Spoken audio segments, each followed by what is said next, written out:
কালকে এখানে গলা অবধি পানি ছিল, আজকে বৃষ্টি কম হওয়ার কারণে কোমর পর্যন্ত পানি চলে আসছে। ফেসবুকে দেখে যতটুকু আতঙ্কিত হয়েছে আমার মনে হয় না ততটুকু আছে। বিভিন্ন গণমাধ্যমে যেভাবে দেখানো হচ্ছে এতে করে তো পর্যটক আরো বেশি আতঙ্কিত হবে। যদি বৃষ্টি হয় তাহলে আবার এগুলো ঘরবাড়ি সব ডুবে যেতে পারে। জরুরি বিজ্ঞপ্তি এত দ্বারা সর্বসাধারণের অবগতর জন্য জানানো যাচ্ছে যে কক্সবাজার জেলায় অতি বৃষ্টিপাত হওয়ার কারণে বন্যা হওয়ার সম্ভাবনা রয়েছে।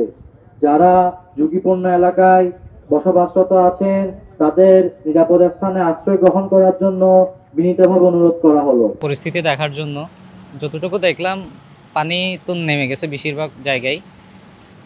ফেসবুকে দেখে যতটুকু আতঙ্কিত হয়েছে আমার মনে হয় না ততটুকু আছে।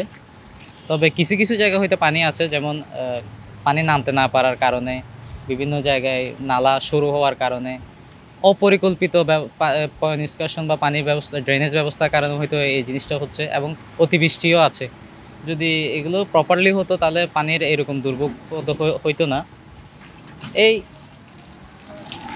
আর বিভিন্ন গণমাধ্যমে যেভাবে দেখানো হচ্ছে এতে করে তো পর্যটক আরও বেশি আতঙ্কিত হবে।